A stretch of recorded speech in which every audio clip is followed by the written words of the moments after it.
bahwa kita diwajibkan berpuasa seperti umat-umat terdahulu. Saya ingin tahu kepada ibu-ibu ini, kapan disyariatkannya ibadah puasa Ramadan ini? Ada yang tahu? Jadi perlu kita ketahui bahwa puasa bulan Ramadan ini baru disyariatkan pada tahun kedua Hijriah. Ya. Tahun kedua Hijriah. Terus sebelum tahun 2 Hijriah, apakah ada puasa yang diwajibkan kepada umat Islam di zaman Rasulullah? Ada.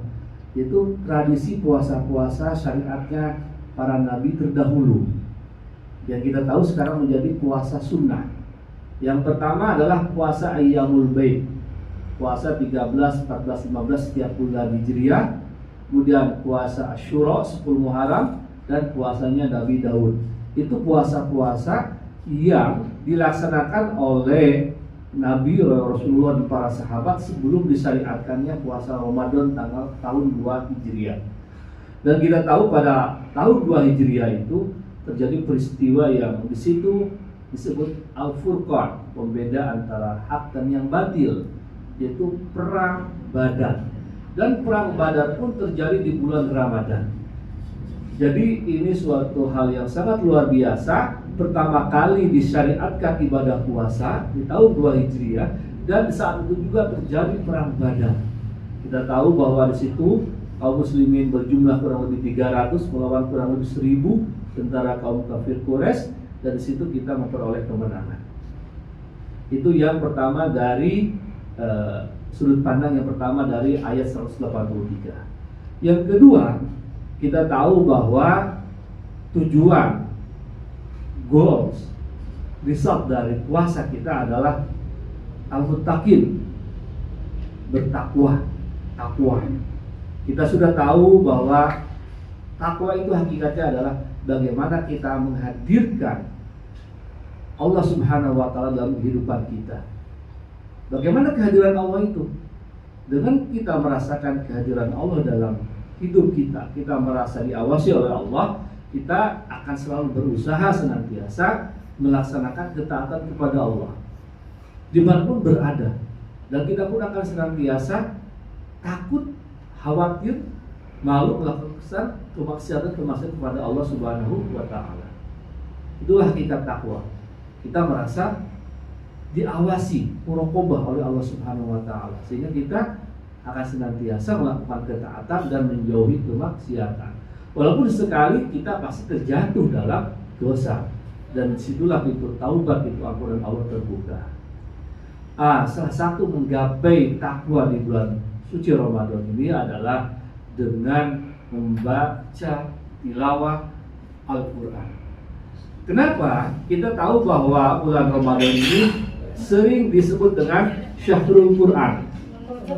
Ini relevan dengan ayat 185 dari surat Al-Baqarah yang merupakan sambungan dari ayat yang tadi.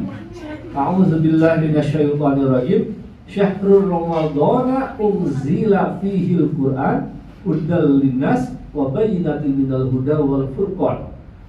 Di bulan Ramadan itu bulan diturunkannya Al-Qur'an sebagai petunjuk, dan di dalamnya terdapat penjelasan terhadap petunjuk tersebut dan merupakan pembeda antara hak dan yang batil. Di sini unzila, diturunkan. Dalam tafsir Ibnu Katsir yang mengutip pendapat Ibnu Abbas radhiyallahu anhu disebutkan bahwa unzila di sini adalah proses diturunkannya Al-Qur'an sekaligus. Jadi perlu Bapak Ibu ketahui bahwa ada 2 tahap turunnya Al-Quran. Pertama adalah sesuai dengan surah tadi, Syahrul Ramadana unzila fihil Quran. Di bulan Ramadan itu diturunkannya Al-Quran. Di situ para ulama menafsirkan di situ diturunkan sekaligus. Itu dari mana?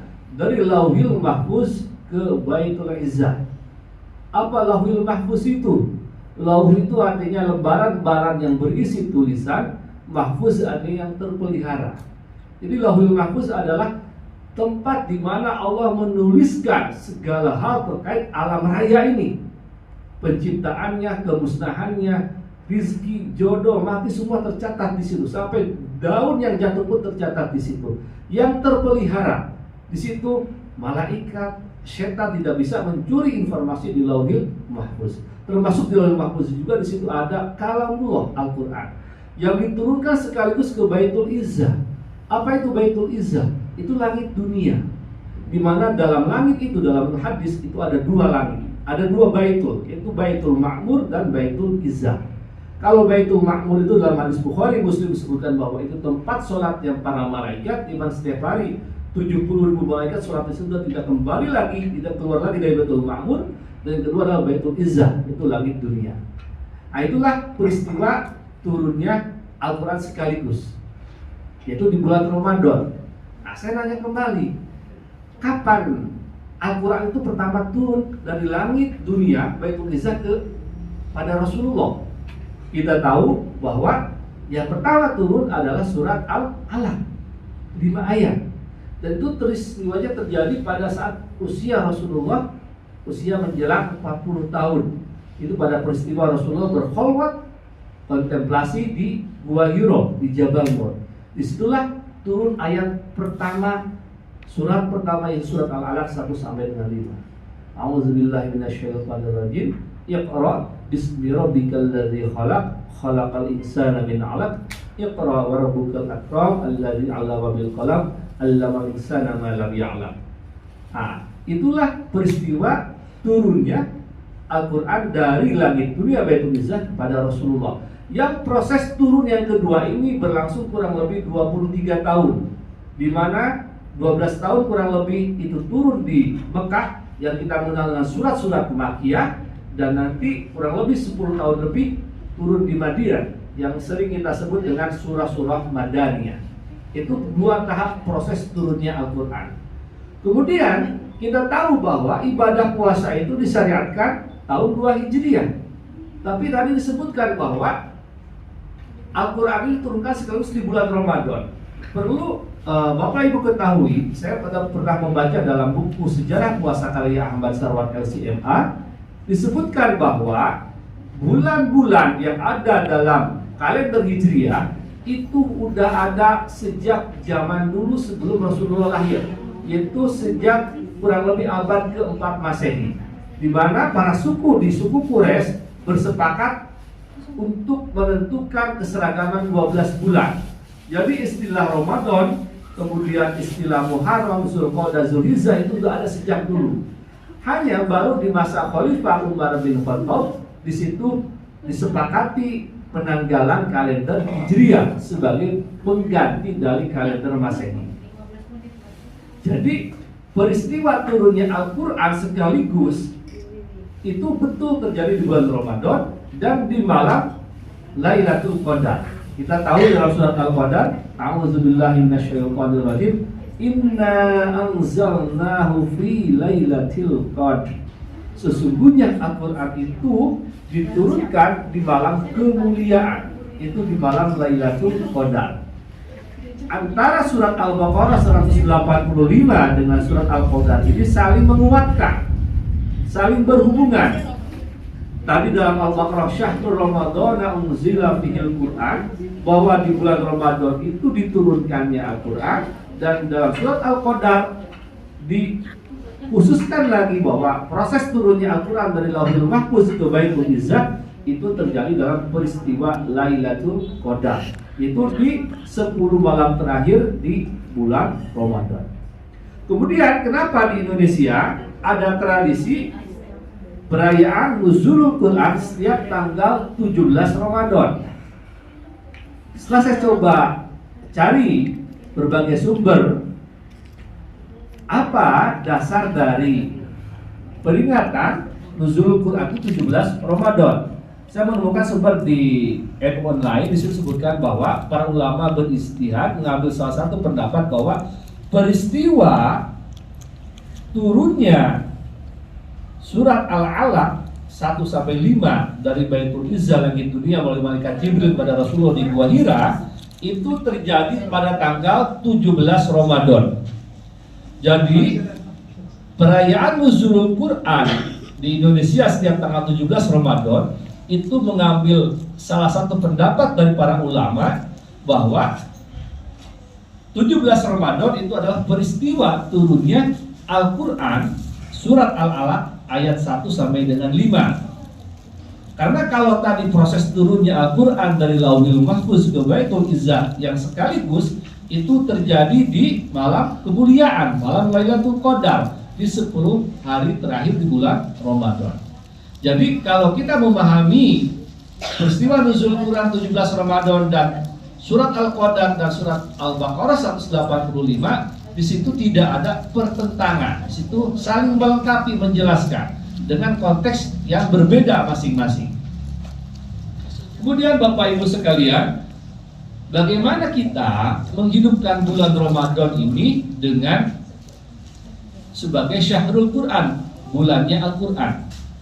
Kalau kita melihat kepada kebiasaan para salafus soleh itu adalah generasi 3 abad setelah Rasulullah, yaitu para sahabat, para tabi'in, tabi'ut tabi'in. Kita tahu bahwa di era para sahabat, di era tabi'in, di antara Imam Hasan al-Basri, Imam Fudail bin Iyad, Imam Laits, kemudian selanjutnya tabi'ut tabi'in, Imam Malik, Imam Syafi'i dan lain sebagainya.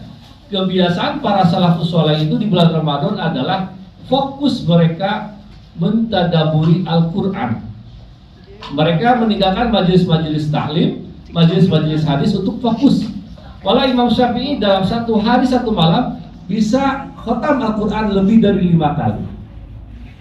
Terus bagaimana kita dengan di Indonesia dan bahasa kita bahasa Indonesia bukan bahasa Arab?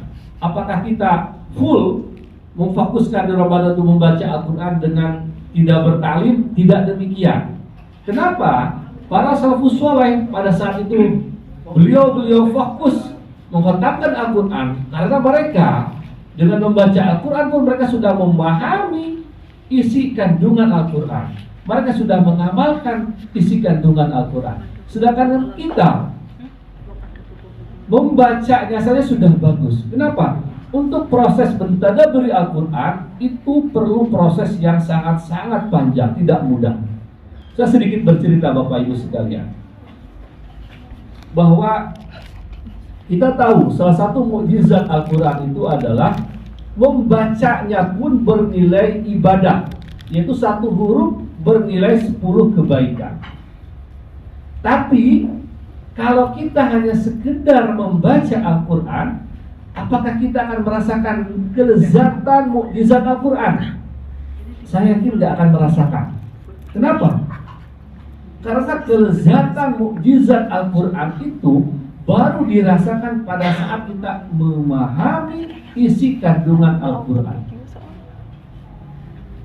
Jadi bagi kita bagaimana biar bisa memahami isi kandungan Al-Quran? Mungkin dengan kondisi kita sebagai ASN, kita tidak bisa idealis. Bagaimana memahami Al-Quran yang sebenar-benarnya memahami? Karena untuk memahami Al-Quran, kita harus memahami ilmu bahasa Arab. Dari ilmu nahwu sharaf, ilmu balaghah, ilmu nasih mansuh, ilmu ikon fi ilmu Quran dan lain sebagainya, bagian Al-Quran dan lain sebagainya. Itu tidak mudah Bapak Ibu sekalian. Dulu waktu saya di pesantren, saya belajar nahwu sharaf itu 3 tahun dan itu belum mencapai tahap lanjutan, baru dalam tahap dasar. Baru kitab Jurumiyah, baru kitab Sorof Kailani, belum masuk ke kitab Alfiyah Ibnu Malik, kitab Balaghah dan sebagainya. Itu adalah cabang-cabang untuk memahami bagaimana Al-Quran, isi kandungan Al-Quran.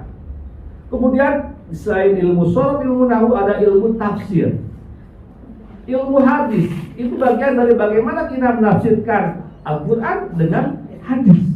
Itu sebut dengan tafsir bil ma'thur. Yang kita mengenal contoh-contoh tafsir bil ma'thur adalah tafsirnya Ibnu Katsir, di mana menafsirkan ayat Al-Quran dengan ayat Al-Quran sendiri, kemudian dengan hadis-hadis Rasulullah. Jadi kita dalam tahapan memahami isi kandungan Al-Quran secara ideal itu jelas berat. Jadi yang saya lakukan Bapak Ibu sekalian sebagai sharing di sini bahwa kita harus ada progres dalam membaca Al-Quran itu, tidak sekedar membaca. Progres selanjutnya apa? Kita membaca Al-Quran dengan terjemahannya. Sekarang sudah banyak terjemahan, baik dalam bentuk hard copy, dalam kitab-kitab mushaf Al-Quran dengan terjemahan dan tajwidnya. Sudah ada juga dalam format ya diinstal di HP-HP kita. Dengan membaca terjemahan, minimal kita bisa tahu gambaran apa maksud dari ayat yang kita baca. Walaupun kita di situ tidak boleh beristidlal, mengambil hukum dari ayat dengan berdasarkan terjemahan, karena itu bukan kapasitas kita. Jadi Bapak Ibu sekalian, di bulan Ramadan ini kita tidak cukup hanya sekedar membaca Al-Quran, tapi mentadabburinya, yaitu dengan memahami isi kandungannya. Kalau kita sudah membaca terjemahannya, mungkin Bapak Ibu bisa ke next level berikutnya. Sekarang sudah banyak tafsir-tafsir yang terjemahkan dalam bahasa Indonesia. Mungkin yang mudah untuk kita pahami, contohnya tafsir Ibnu Katsir. Itu kurang lebih 16 jilid, Bapak Ibu bisa beli, itu bisa membacanya. Itu kita bisa akan tahu di situ bagaimana keagungan dari mukjizat Al-Quran ini. Dalam proses tadabbur Al-Quran, kita tidak cukup juga sampai tadi memahami isi kandungannya, tapi lebih dari itu, apa? Mengamalkan. Dan ini adalah satu fase paling berat dalam mentadabburi Al-Quran. Mungkin membaca kita bisa dalam 1 bulan ini khatam. Mungkin kita juga bisa membaca terjemahan-terjemahannya, membaca tafsir-tafsirnya. Yang paling berat selanjutnya adalah bagaimana kita mengamalkan isi kandungan Al-Quran itu. Nah ini kenapa demikian? Tadi sudah disebutkan dalam 185 Al-Baqarah, Syahrul Ramadhan unzila fihil Quran hudal linnas, petunjuk bagi manusia, wa bayyinatin minal huda, dan berisi bagaimana petunjuk itu dilaksanakan, wal furqan, dan pembedaan antara hak dan yang batil. Untuk bisa sampai ke tahap itu, itulah bagaimana kita mengamalkan isi kandungan Al-Quran. Kita tahu di surat Al-Baqarah di ayat kedua, zalikal kitabu la raiba fi. Ini adalah kitab yang di dalamnya tidak ada keraguan sedikit pun. Zalikal kitabu la raiba fi hudal lil muttaqin, petunjuk bagi mereka yang bertakwa. Tadi di awal saya sudah sebutkan bahwa hakikat takwa itu kita merasakan muraqabah, merasakan diawasi, merasakan kehadiran Allah, sehingga kita terhindar dari perbuatan maksiat. Kita juga akan tertantang melakukan terus ketaatan kepada Allah. Bagaimana kita bisa itu semua? Petunjuknya ada di dalam Al-Quran. Apakah cukup dengan Al-Quran? Tidak, karena Al-Quran itu nanti perlu penjelasan-penjelasan, di mana penjelasannya dengan sunnah-sunnahnya Rasulullah. Sunnah Rasulullah itu adalah bagian integral dari wahyu. Kenapa? Allah telah berfirman, wa ma yantiqu 'anil hawa in huwa illa wahyu yuha. Tidaklah keluar apa yang diucapkan oleh Rasulullah itu bukan hawa nafsu, tapi wahyu dari Allah. Jadi sunnah-sunnah Rasulullah itu adalah bagian integral dari bagaimana kita membumikan Al-Quran dalam kehidupan sehari-hari. Apakah cukup dengan sunnah Rasulullah? Tidak, karena zaman terus berkembang. Di situ perlu ijtihad, perlu ijma' kesepakatan para ulama, di mana di situ ada qiyas, ada maslahah mursalah dan lain sebagainya. Jadi nilai-nilai Islam, syariat Islam itu akan selalu relevan dengan perkembangan zaman. Sepanjang kita di situ mau terus mempelajari dan mengamalkan. Mungkin demikian sharing sambil menunggu azan maghrib. Sebentar lagi kita akan masuk ke waktu maghrib. Sebelum kita tutup sharing pada sore hari ini, mari kita tutup dulu dengan doa bersama, karena menjelang berbuka puasa itu salah satu saatul ijabah ya Bapak Ibu sekalian. Bismillahirrahmanirrahim. Alhamdulillahirabbil alamin, hamdan syakirin, hamdan na'imin, hamdan liwafi ni'amahu wa kafu mazidah. Ya Rabbana lakal hamdu kama yanbaghi lijalali wajhikal karim wa 'azimi sultanik. Allahumma sholli wa sallim ala sayyidina Muhammad wa ala ali sayyidina Muhammad. Allahumma ighfir lana dhunubana wa liwalidina warhamhuma kama rabbawna shighara. Rabbana zalamna anfusana wa illam taghfir lana wa tarhamna lanakunanna minal khasirin. Rabbana taqabbal minna salatana wa siyamana wa ruku'ana wa sujudana wa qira'atina. Ya Allah, semoga Engkau menerima segala amal ibadahku di bulan Ramadan ini. Ya Allah, dari ibadah puasaku, ibadah sholatku, ibadah sedekahku, ibadah tilawahku. Ya Allah, bertuba alaina innaka antat tawwabur rahim. Ya Allah, aku bertaubat kepadamu dari segala dosa yang telah kami lakukan. Allahumma inna nas'aluka ridhaka wal jannah. Ya Allah, aku memohon kepadamu, kami memohon kepadamu ridhamu ya Allah. Dan semoga dengan ridhamu ya Allah kami semua dimasukkan ke dalam surgamu ya Allah. Wa na'udzubika min sakhatika wan nar. Ya Allah, aku berlindung dari murkamu ya Allah, dan kami berlindung dari siksa api neraka. Allahumma innaka afuwun tuhibbul afwa fa'fu 'anna. Allahumma innaka afuwun tuhibbul afwa fa'fu 'anna. Allahumma innaka afuwun tuhibbul afwa fa'fu 'anna ya karim. Ya Allah, sesungguhnya Engkau itu Maha Pemaaf. Engkau itu menyukai memberi maaf pada hamba-Mu ya Allah. Ya Allah, maka ampunilah, maafkanlah segala hilaf dan dosaku ya Allah ya Karim ya Mujibas Sa'ilin. Rabbana atina fid dunya hasanah wa fil akhirati hasanah wa qina azabannar. Wa adkhilna jannata ma'al abrar ya aziz ya ghaffar. Subhana rabbika rabbil izzati amma yasifun wa salamun alal mursalin walhamdulillahi rabbil alamin. Terakhir sebelum ditutup dengan salam, tadi doa yang saya ulang 3 kali adalah doa yang diriwayatkan oleh Aisyah radhiyallahu anha. Itu merupakan doa yang diamalkan oleh Rasulullah, para sahabat dan para salafus soleh pada 10 malam terakhir di bulan Ramadan, pada saat menjelang Lailatul Qadar. Jadi Bapak Ibu silakan diamalkan doa itu. Allahumma innaka afuwun tuhibbul afwa fa'fu 'anna. Allahumma innaka afuwun tuhibbul afwa fa'fu 'anna. Allahumma innaka afuwun tuhibbul afwa fa'fu 'anna ya karim. Dan yang terakhir doa, Allahumma inna nas'aluka ridhaka wal jannah wa na'udzubika min sakhatika wan nar. Doa itu diusahakan, kalau saya mendawamkan dalam sehari-hari, minimal kita kalau tidak sehari-hari itu di 10 malam terakhir di bulan Ramadan, di malamnya tiap ba'da maghrib, isya, dan setelah taraweh, silakan untuk diamalkan. Kita tahu bahwa Bilal kalau taraweh tradisi Nahdlatul Ulama setiap 4 rakaat selalu membacakan doa itu. Karena itu adalah doa yang insya Allah mustajab di malam-malam terakhir, di malam 10 terakhir Ramadan, yang mudah-mudahan kita bisa memperoleh Lailatul Qadar. Demikian, mohon maaf atas segala kekurangan. Billahi taufiq wal hidayah. Wassalamualaikum warahmatullahi wabarakatuh.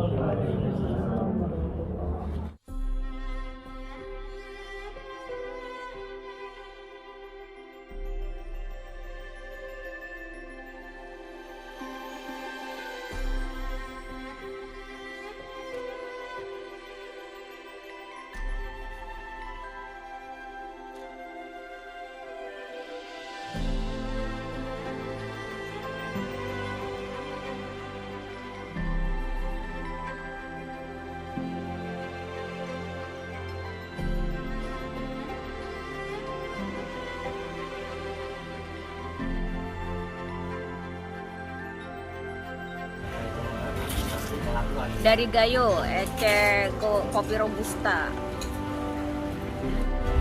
Makan hujan-hujan kayak gini coba ya Allah.